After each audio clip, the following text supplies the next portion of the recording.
Shalom and welcome to Myers Torah. This year is entitled The Indispensability of Mavericks in the world of science and in the world of Torah.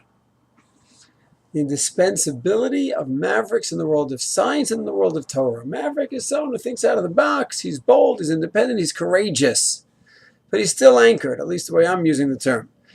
There's an article recently regarding asteroids hitting Earth. Are asteroids going to hit Earth? So NASA has spent millions and millions of dollars on this project to determine, is there a real possibility? And if it's a possibility, we have to be prepared for it.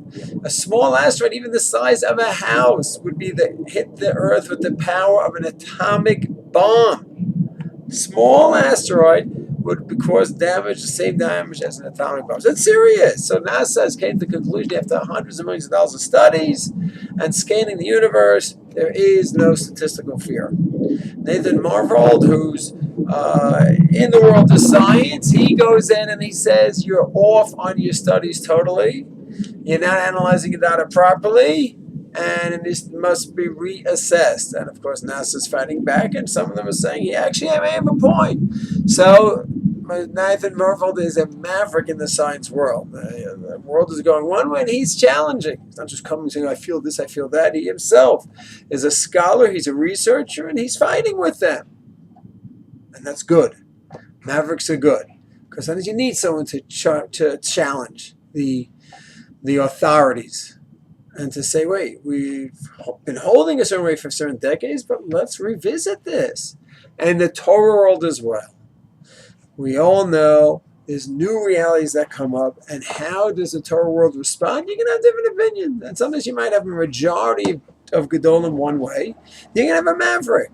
He's anchored in Torah, he's anchored in mitzvah, anchored in Allah, he's a tzaddik like all the other Gedolim. He's anchored in the 13 principles of faith, but he thinks a little differently.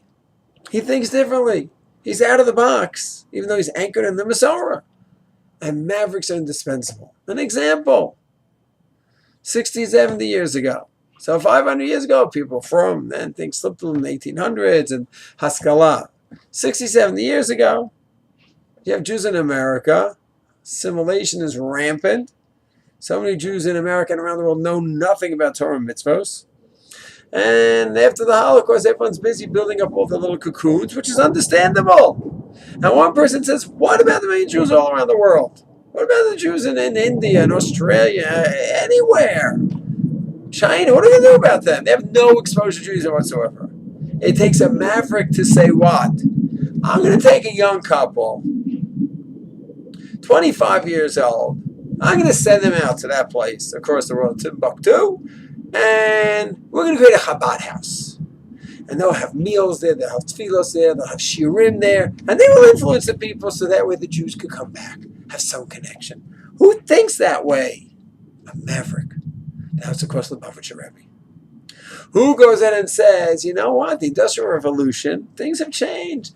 The coppersmith is not just continuing his tradition of Parnassa with his son and then his son. Things are different now. We're out in a new world. There's universities, university education. There are a lot of people, in order to get a Parnassa, they needed a proper education. And in America, that's what's considered Mechuban 60, 70, 80 years ago. And just to go ahead and continue the way it was in the shtetl, it's not going to work. People are going to say, if the only way to continue as a frum Jew is just continue with my father's tradition of sweeping the sweeps, whatever he was doing, I want out. So Yeshiva University, that's a maverick idea. In the same roof, we're going to have Yeshiva University. Rabbi Chaim Volozhin, they said there's no way that the Russians are going to force us what to teach them. No, we're not going to have a Volozhin University. But in America, the Rav thought differently, and the predecessors of the Rav as well.